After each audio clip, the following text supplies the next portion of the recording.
see.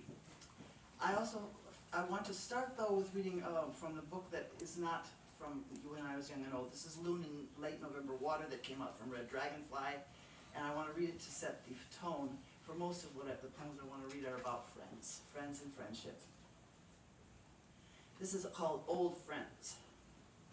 Old friends are a steady spring rain, or late summer sunshine edging into fall, or frosted leaves along a snowy path. A voice for all seasons saying, I know you. The older I grow, the more I fear I'll lose my old friends, as if too many years have scrolled by since the day we sprang forth seeking each other. Old friend, I knew you before we met. I saw you at the window of my soul. I heard you in the steady millstone of my heart, grinding grain for our daily bread. You are sedimentary, rock-solid cousin earth, where I stand firmly, astonished by your grace and truth. And gratitude comes to me and says, tell me anything, and I will listen. Ask me anything, and I will answer you.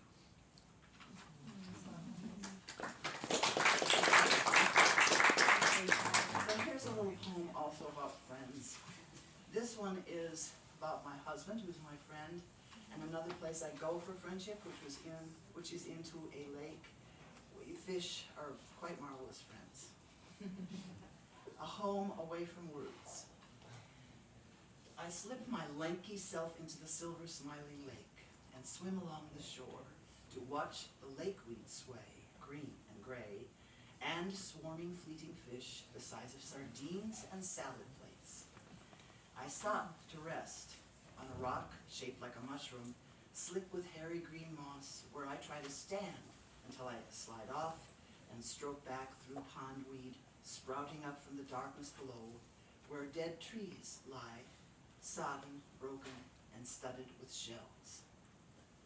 In the distance, I see my love on shore, reading and watching out for me. He knows I have a yearning sadness in my heart that eases when I swim on and on, without thinking, into the arms of the woman I become, caressed by water, my home away from words. The book is full of 100 lot of lake poems when I was young and old. The lake is young. The lake is always basically young, as long as we don't decide to make it old. This one is called Near You. It's again about making closer to me. Friends or making friends. Okay, is that okay? Near you. My constant desire is for closeness now, before the setting sun lights the far shore for the last time. I want to share fleeting and long-lasting truths newly discovered or left unspoken long ago. Truths told in plain words, worth more than facts and figures or dazzling speeches. I crave a conversation as fresh as a swallow of water, with an enduring spirit that keeps us alive. Something to believe in, as fresh as a swallow of water, with an enduring spirit that keeps us alive. Something we believe in, even when we tell the truths we sometimes fear to hear. Shared true heart moments are the light of this universe. They tell us what we do here on earth is all that matters. Because we meet death every day, we have no truths to hold close or give away. Because we meet death every day, if we have no truths to hold close or give away. And here's one, Dinner with Our Sons. I feel very lucky that I consider them friends. And they illustrate the covers of all of my books so far, except this one I illustrated myself, thanks to Norton Stillman, who saw it on the wall of our house and said, why don't you put that on your book? Dinner with Our Sons. We drink in the keen eyes, dark eyebrows, and deep cadences of the two beloved men across from us at the table. We rejoice in their leaping brains and the rich humor that echoes generations buried not so many miles away. We lean eagerly, gratefully, into our future and their future, wondering how long we can remain beside them, navigating this wild river with no wish to reach the unknown country from which no one returns. Not yet, we say. Our family works hard. Pencils to paper, brushes to canvas, songs, stories, pictures, and poems in our hearts. But tonight, we're wrapped in the sacred rhythm, each word part of a precious symphony of sharing dinner with our sons. And here's another one, how to find a new friend. Because sometimes our friends are no longer here, as you all know, and they go. And so I was trying to think of how to find another one. And luckily, since I think I found a couple. How to find a new friend.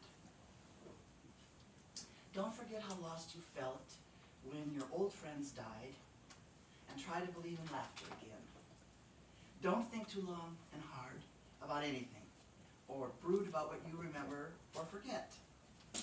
Whether you feel joy, sadness, anger, or fear, move closer until you feel breath like music on your skin and peace in your heart where food and shelter live. Help others when you can and let them help you.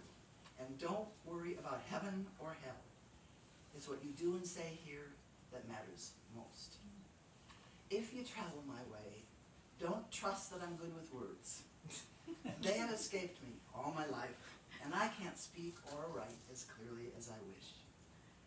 I hope that before I die, I'll find time to float in a lake with the ones I love, saying nothing that hasn't already been said. I have a dear friend named Michaela Mahady. I wrote many poems about her. I just want to read one of them tonight. It's called In a Dream, My Friend Sails Toward Me. I had many dreams about her.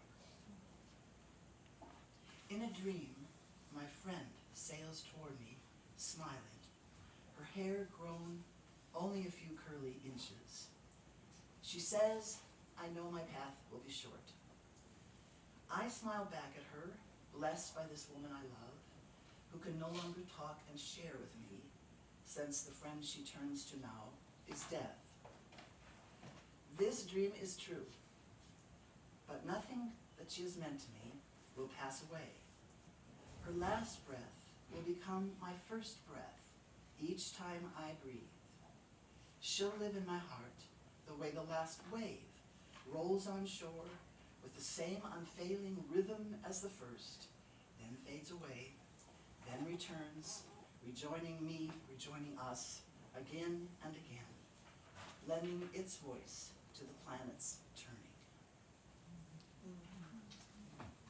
That's what they mean, I think, when they say that they are with you. They are with you, somehow. Quickly, I want to read this poem right before I read a little prose piece about my grandma. It's called, In a Sad Time, What Do I Desire? What do I desire in a sad time? I want to laugh a liquid laugh, every gurgling morsel of me cascading like water over singing stones. Laugh until my heart and lungs are empty, and go on laughing until I'm well fed and fall in love with everything. Let go of my place and my body in that place, and surrender to non-stop giggles, gasps, chortles, and chuckles. Laugh until I cry, and discover the sapphires tumbling from my eyes are tears, rising from a deep sea of hope and sorrow. Laugh, because the more I remember and then forget, the more I will be free. I had a little grandma. She was 5 foot 1 inch tall. That is short. That is very, very short in our home. My dad, 6'9", and so on. He and she got along great. The agnostic and deeply religious. And they got along beautifully at all times. This is for Grandma Shorba. She was Slovak. Grandma's name was Mary Shorba, and she was Mom's mother. She lived on the bottom floor of a duplex near the University of Minnesota, and as far as I could see, she loved every single thing I ever said or did. She never made me feel guilty, or too young, or too old, or too sad, or too mad.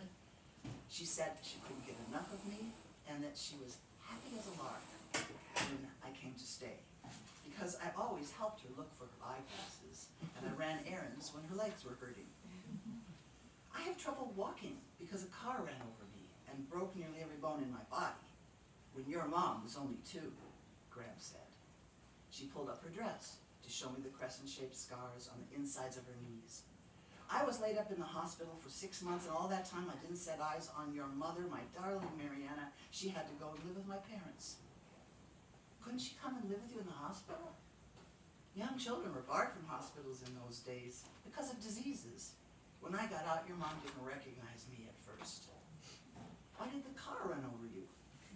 Why? Gracious me. A bunch of men were driving around drunk, and they started whistling and yelling at me as I was walking along the sidewalk. And I kept walking and tried to ignore them, but the driver ran his car over the curb and knocked me flat. Lord above, my bones were sticking out through my shins. So, when Graham and I ventured into the city, we avoided long walks and rode streetcars as much as possible. Streetcars, if you can believe that. Because Grandma's right leg was bowed out, and her left leg was bent too far forward, and she walked all cockeyed, rocking back and forth, like a boat on rough water. Sometimes lying curled back to back with Grandma under the soft flannel sheets on the old brown couch she made into a bed at night, I wondered what my life would have been like if Grandma had died when the car full of the drunken men hit her. Then I imagined my 5'1" Grandma lying under the heavy wheels, bones sticking out of her shins, and rivers of blood pouring from her heart. Grandma had never actually mentioned blood pouring from her heart, but that was the image that I had as I fell asleep with my eyes fixed on a tiny red cloth heart hanging on a red ribbon that was draped over the corner of a photo of Grandma's only son, George Shorba. George had died in a motorcycle accident a few days after his 15th birthday. Grandma and I looked at his photo every night before bed, and after a moment of silent, heavy breathing, Grandma's tears began rolling down her cheeks onto the front of her nightgown. He was my dear, sweet boy, and so my heart is broken forever. But I'm so thankful every day that you and Maria and Freddie are whole and healthy. Jesus loves little girls like you, but he shouldn't take you away like he took George. Why did Jesus take George? Because George was always too good for this world. God forgive me. Forgive you? For what? You didn't kill George. No, but he begged me for a birthday motorcycle, and I bought it for him, the instrument of his passing. I remember her saying that, the instrument of his passing. I can only pray for forgiveness. May God help me and forgive me. God already loves you, I said, so he has to forgive you. So don't worry. When you're sad, you can come and visit me in my lilac house. You can stay as long as you want outside with me and Waggles. Waggles? The beach's dog. He's one of my dearest friends, and so are you. Oh my, Grandma said, and she burst into tears again and started to laugh at the same time. It was great, it was great. I was so happy she cried and laughed at the same time whenever she felt like it, because then, of course, I could do the same thing whenever I wanted. Grandma hugged and kissed me, then turned her face to the wall and began to snore. I could feel her back quivering against mine, and her loving heart beating less than a foot from my healthier, younger heart. I fell asleep, praying to every god and imaginary being I'd ever heard of. Jesus, Wakantanka, Buddha, Peter Pan, and all the elves and fairies who lived in the woods and the waters. To make Grandma feel better, I hoped they would all get together to find a way to mend my Grandma's heart.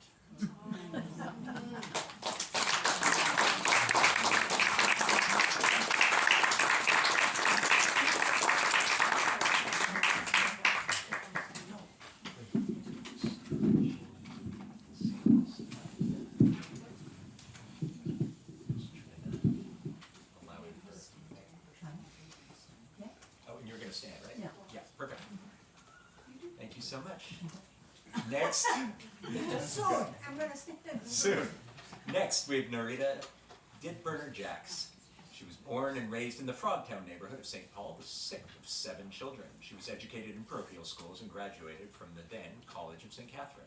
She started writing when her children were young, just as the Twin Cities area was becoming a center for creative writing with the emergence of the Loft. She taught English in the public schools of St. Paul and creative writing for the Writers in the Schools program and at the Purpose Center for the Art. Her second marriage to Eugene Jax brought international travel and a great interest in art.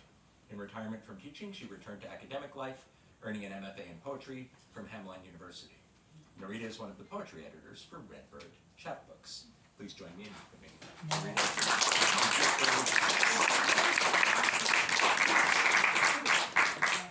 Thank you. Well, this is quite an assembly. Thank you all for being here. And I want to, Norton, will you raise your hand back there? He is the publisher of Noden Press. Keep it up a minute. And he published, this is a Noden Press reading, and he published all 3 of us last year. And it's just wonderful. These are all new and selected, so they're big books. And, well, it's just wonderful. Thank you for being here. Thank you, Michael. These poems are from World Enough in Time, and I'm going to read them from a paper so that I read well. The first poem is Sauerkraut Supper for Marianne Turner. She was my dear friend, and she's been gone now 5 or 6 years. Sauerkraut Supper. In honor of my birthday, you asked me to the Sauerkraut Supper at St. Adalbert's in Frogtown, my old neighborhood. We meet in the church basement, line up with the others, large men and women who lack confusion about who they are, who live by rules of beer and coffee, who drinks it, who pours it. We are all happy to be here, moving in line to the kitchen where the cook raises the lid and steam rises like a genie. She ladles the sauerkraut into great bowls.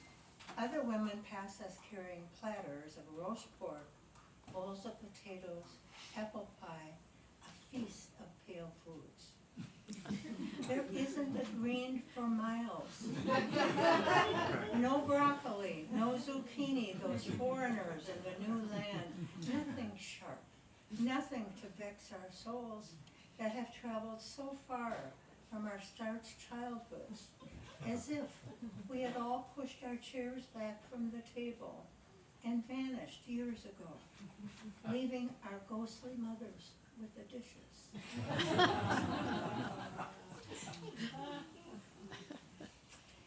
That was in honor of my birthday. My birthday is this Friday, and it is my 80th birthday.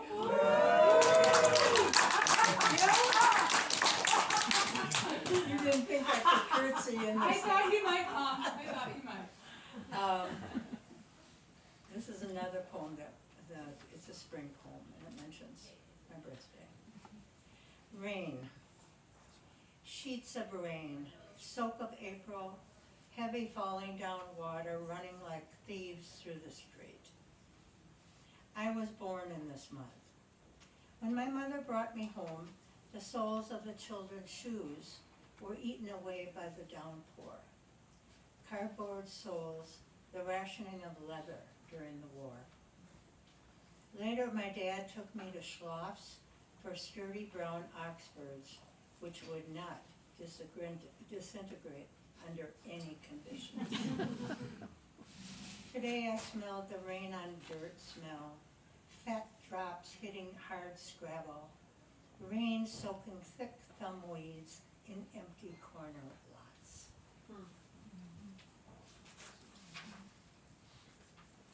Meditation on the body. I wrote this after, I think my husband's bypass surgery, but now I really think of it as a universal poem because of all the surgeries. And all the trouble we've all had, especially up here. Meditation on the body. How it presents itself to the world, combed or careless, the layers of cloth covering the smooth skin. The body in lovemaking, the rosy interior revealed, the desire to be known thoroughly, nipple and foreskin. The body in its frailty, arriving for surgery at an unsuitable hour, a parking ramp orange lit to prevent murder, and in a cubicle the size of your closet, removing everything until you are down to synapse, pulse, breath. The body as cathedral, sanctuary, dome, cloister. Coming full circle from my early schooling, the body as temple, the holy. This body of ours, this gorgeous flowering whose roots pump cell, life to every cell, the way in and out, a door.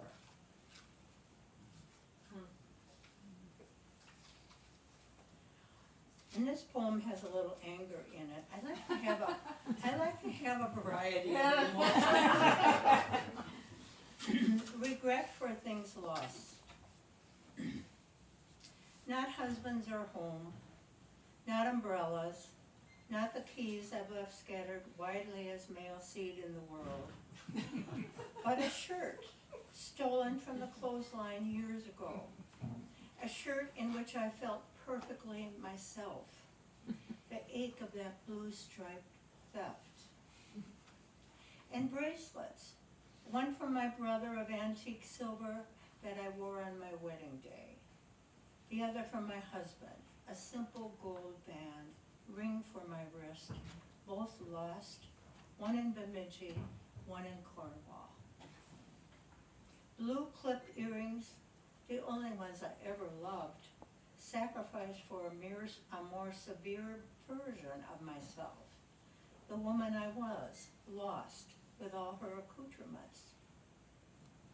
There are so many things in this culture, so many disposables. Surely there are replacements. I wish it were enough that I remember the blue stones of my youth, enough that what I put on as a flag I'm waving to the world.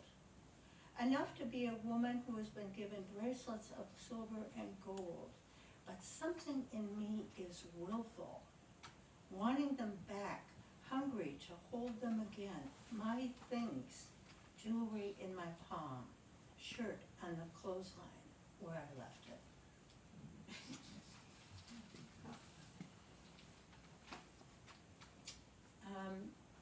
This is key, as in, and it's a found poem. I think some of it came from the newspaper, which I love to read.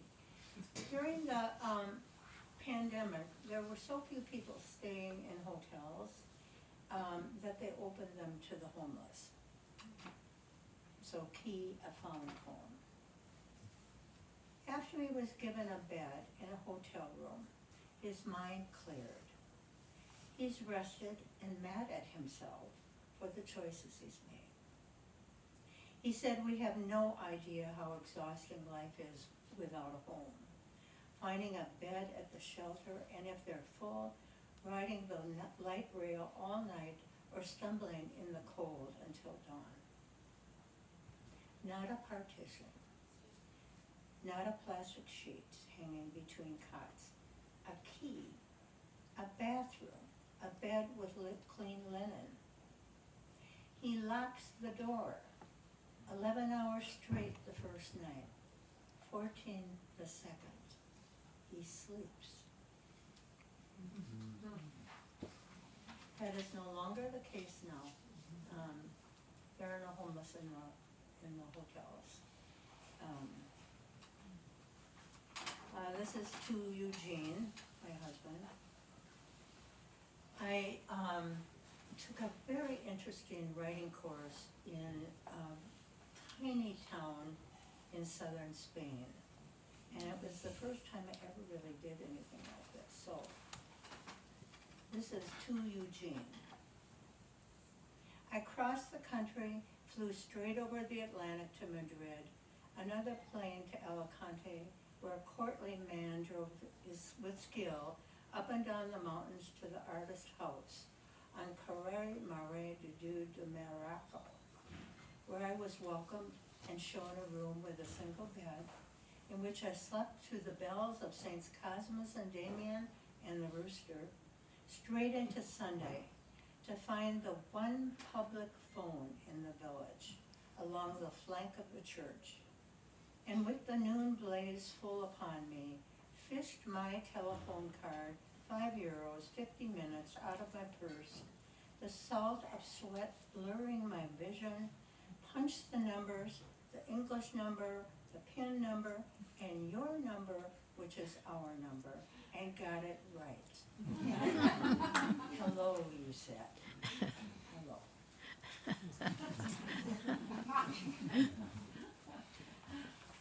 Fast food. We're eating caramel sundaes at McDonald's as a car pulls up. A woman hurries in after her boys, already jumping from one booth to another.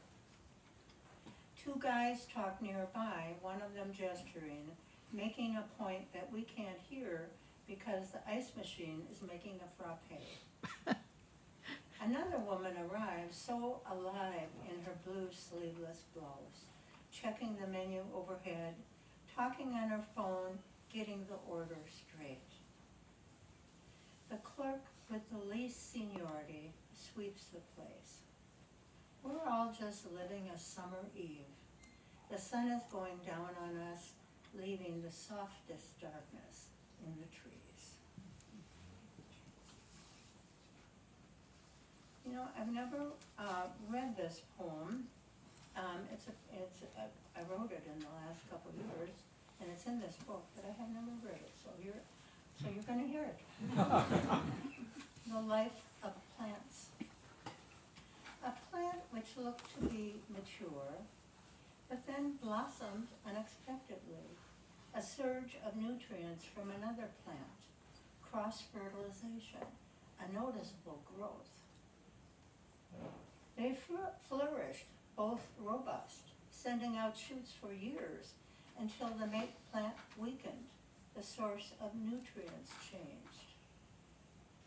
She made up for the loss, ignoring signs of her own change, and when the mate plant died, the ground on which they grew leveled. The surviving plant felt the weakness of her own stems, the stalk not as strong. She got smaller and finally understood. They were both just earth, after all.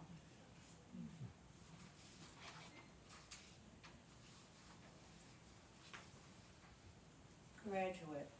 I wrote this for my grandson Elijah. Is it 2 years or 3 years? Yes.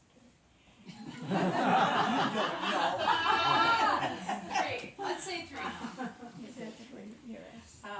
But it could stand in for, I have 3 grandchildren graduating from college in May.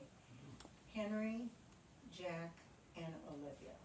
So, and I knew them all very well, young graduate. A shining young man, the one who drove the wheelchair through the halls, ratcheting it up and sideways, who clicked every button, moved every dial, who sat heavily on my lap as a baby. Like Whitman, you contain multitudes. Those lanky limbs hide your former lives. The time's zooming too fast, and I can't share this with your grandfather, who tracked your growth with such affection. He dies and I age as you go forward like your brother, your cousins, your mates, all of you eager to turn the dial on the world. And the last poem is Evensong. Evensong was set to music for voice by my grandson, Ryan Johnston, who is a composer. And it was part of the Music Source Festival. You had, someone did that for your poem too, didn't they? Not a grandson, are you lucky person? Yeah. Evensong. Walking the river trail, I see one boat, one fisherman on the river, his back against low sun. I think of the Dakota, the early ones in their river solitude, knowing the currents and when to head to shore. Darkness narrows the river's silver path. I'm heading home myself, up the steep hill, a little breathless. A chill from the woods touches my arm. How we come to evening.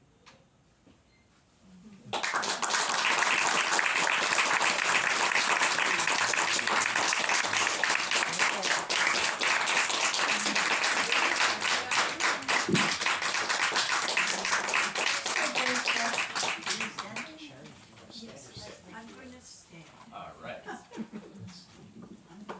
We finally introduce for you Sharon Chmielarz, was born and raised in Mobridge, South Dakota, but has spent her adult life in Minnesota. Her first two books, different arrangements, and But I Won't Go Out on a Boat, were awarded Minnesota Voice Prizes. Her book, The Other Mozart, a biography and poetry, was made into an opera. Her collections, Visibility, 10 Miles, and Speaking in Riddles were finalists for the 2015 and 2021 Midwest Book Awards. Little Eternities was a finalist for the Ben Franklin Award. Calling and The Widow's House were finalists for the Next Generation Indie Book Awards. The latter, along with The J Horoscope, were named by Kirkus Reviews in the best books of 2016 and 2019. Chmielarz's work has been a finalist in the National Poetry Series, and her poems have been nominated several times for a Pushcart Prize. They have been featured on American Life and Poetry, and individual poems have been translated into French and Polish. She is the recipient of a Jane Kenyon Award from the Waterstone Review. Her poems have been published in the Notre Dame Review, the Iowa Review, Prairie Schooner, the Hudson Review, the North American Review, North Dakota Quarterly, Commonweal, Salmagundi, Margie, Salmagundi again, the Seneca Review, Louisiana Literature, Ontario Review, Cutbank, and in Noden Press's 2015 Poetry Anthology. Please join me in welcoming Sharon Chmielarz.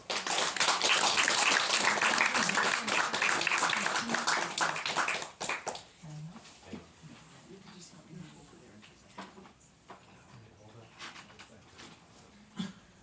have to. Sorry, Sharon.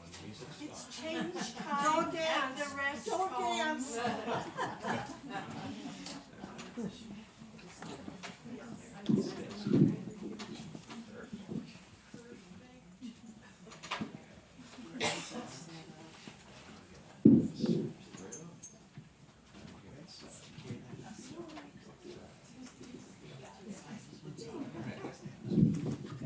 Right, let's see, up there. Like that, or that? I think this will work. Oh, that's a chair next to me.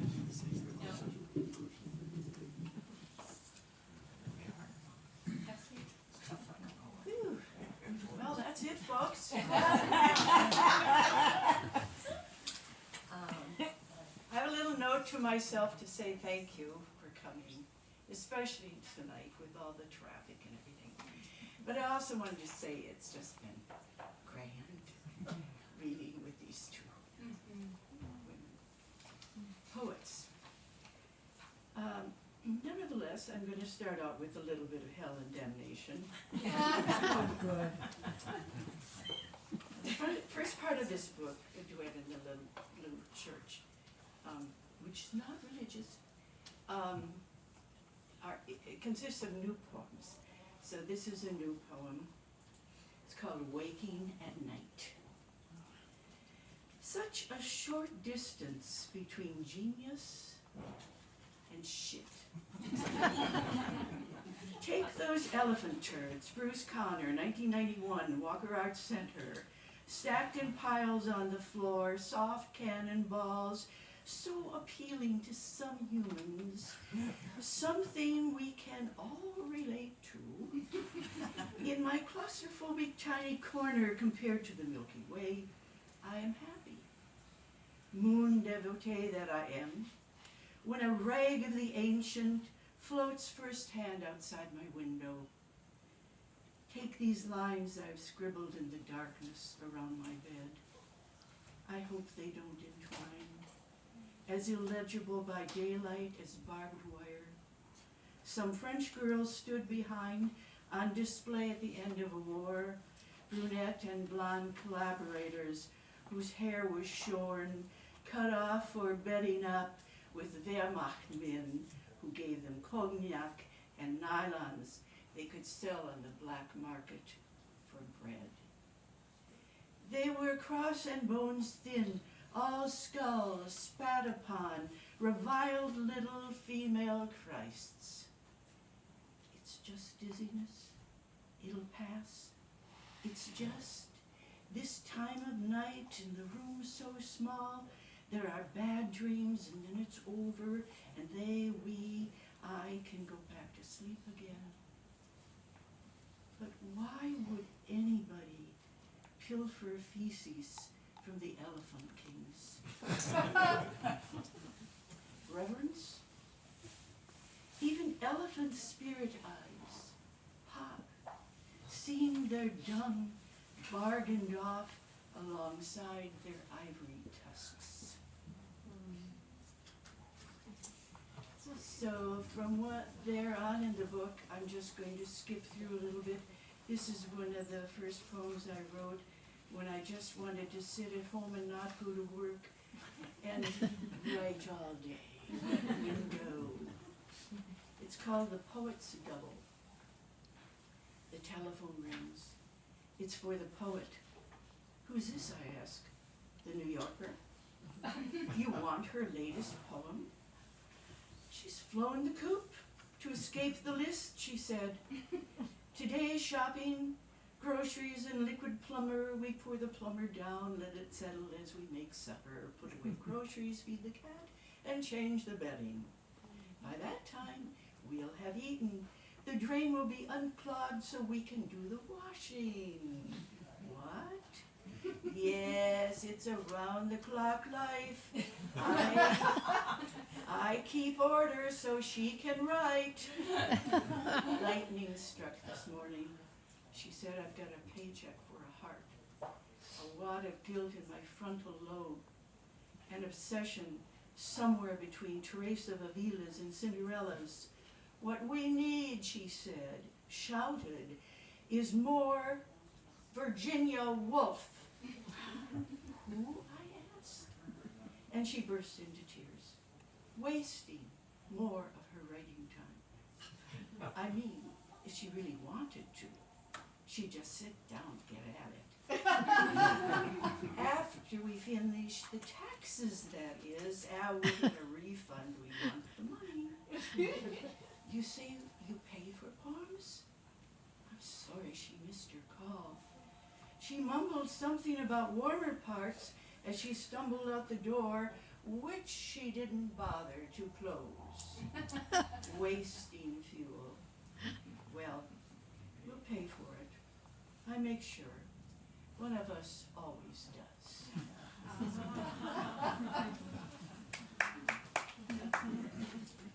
Here's a little one. Rabbit. I went out of my house to look at the moon. Moon hidden by trees, but under the trees, in shadow, in grass, I saw a small rabbit, like Durr's, the same throb in its throat.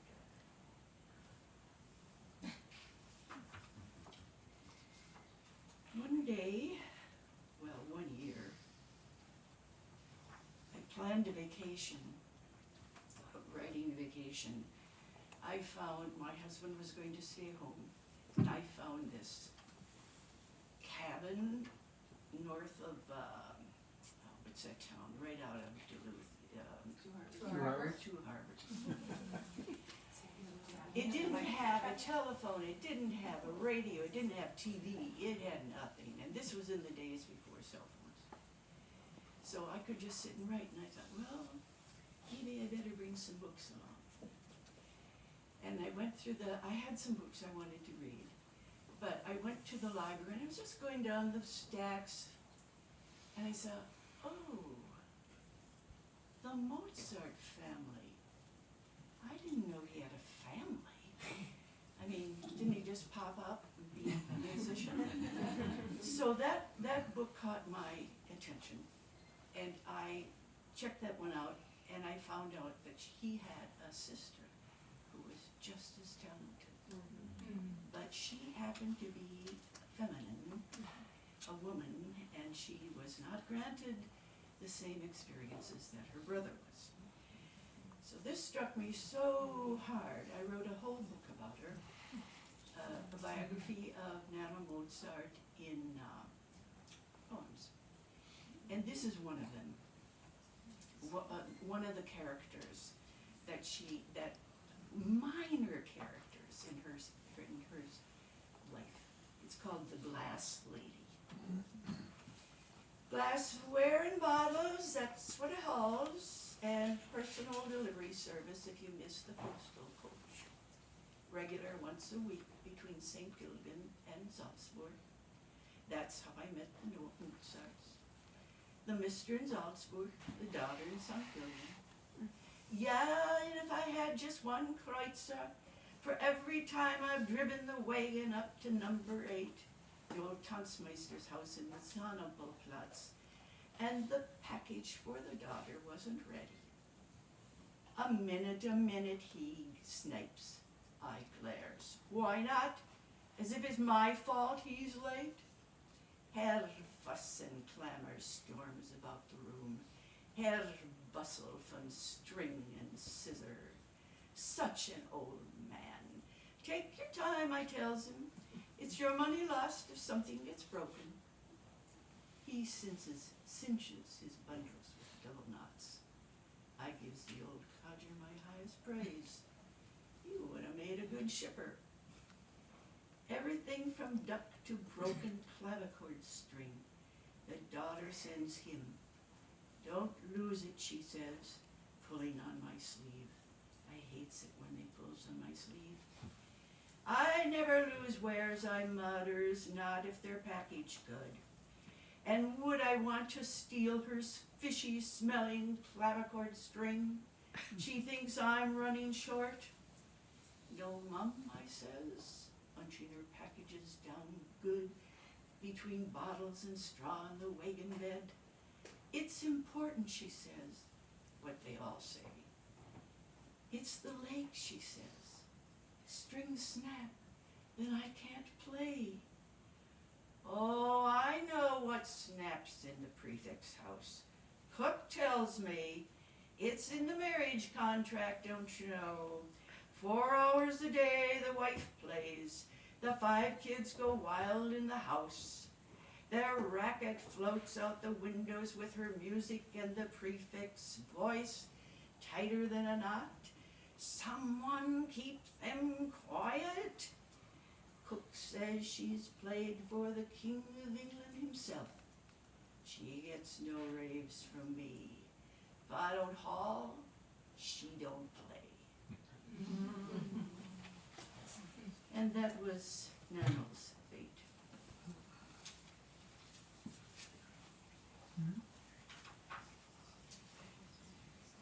So, getting towards springtime,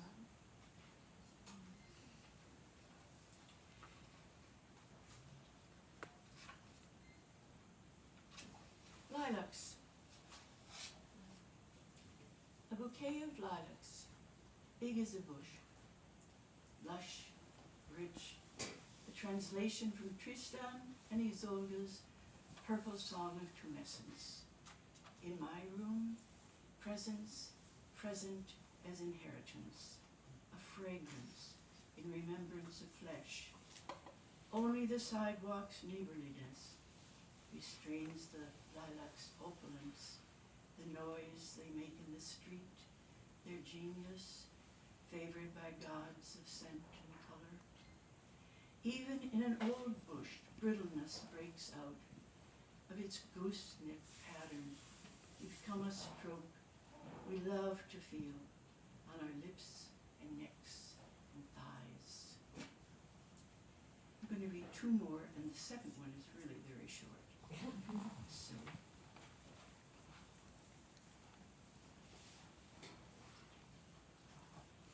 I won't turn on the radio. Rather, I'll listen to the rain. A rich companion promising mutual benefits. After a drought or long absence, the god of rain can be steady or scary. Shock, Tlaloc to the south, Thor's thunder from the north. I love them both. Some nights, love can be that desperate. As well as passing, mine bears no grudges against rain's music. Its artful way in bed, leading the listener to sleep's side. We'll have a chance to do that this weekend. I love that, listening to rain. All right, this is short, so hold your horses. It's called Where One Becomes Two. The old fox has died. Now his mate is alone. Now she must cross the river alone. Look, in the water, two foxes.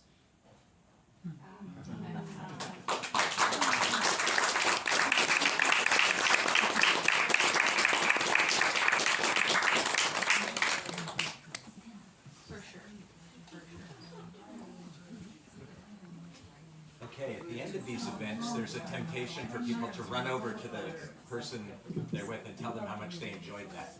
You're going to want to not do that. We have some transportation issues. We'd like everybody to be able to get to the signing table. So if you are a close relative and helping that person to the signing table, I would love to see you. If not, keep seated, talk amongst yourselves. Just give us a couple of minutes of runway here. Thank you all very much.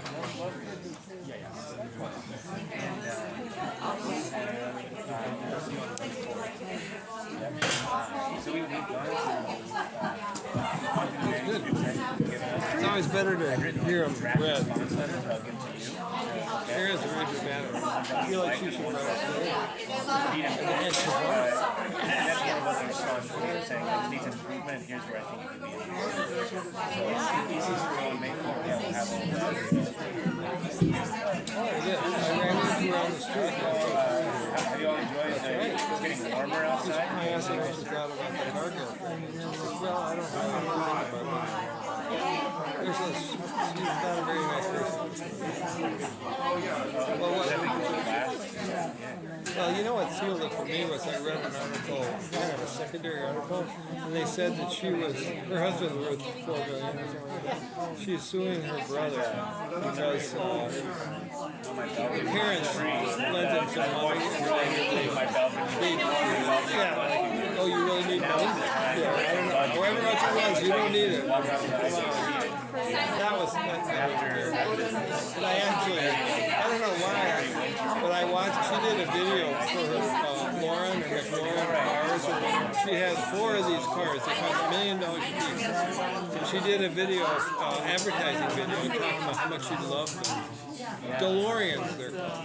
And you can just tell she was this kid from Ashland, you know, I think her dad ran a junkyard or something.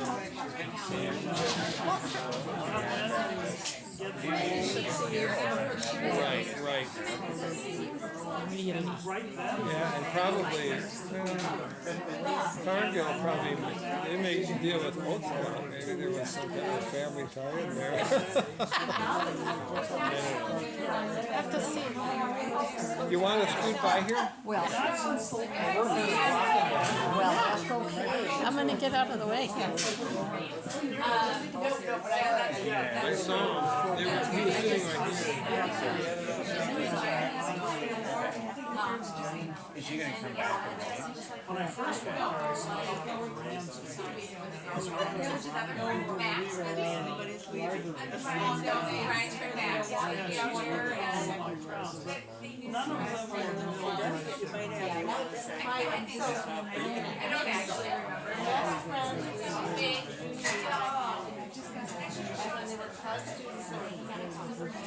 Anyway, I'm gonna try to. I'm like growing meetings with girlfriends are doing because you know we love her. And so I'm going to figure out on Friday. We're going to Sunday as well. So we're taking this in 4 years. So I'm going to be driving back. I'm going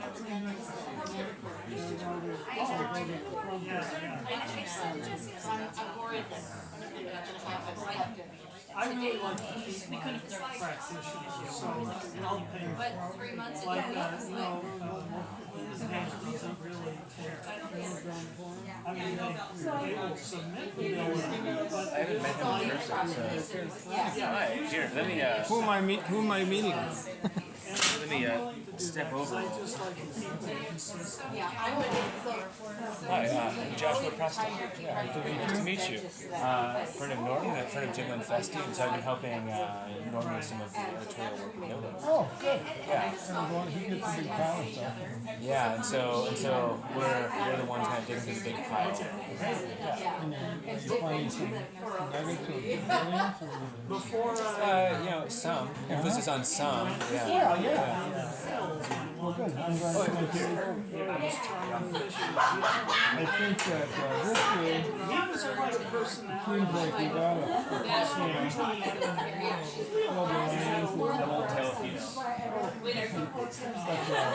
are they posters? I was looking mostly at poetry. Yeah, and these were mostly the manuscripts that were sent in over the last few years, so like 2022 and It wasn't 2023. used in the house, it was his office. But from what we were looking at, I didn't see anything like prose-wise. He was very progressive politically. He was For very next year, right? Right. very much He and the his same. wife were Yeah, I always remember that going first. Well, it's funny how somewhere they to kind do of free dental work in the third. next year and then now it's here. I just And then you finished. do it. You know, they When I went to the Hills, I realized And then operates. Well, I just wanted to meet you in person finally. And then also, behind you is my McGinnum.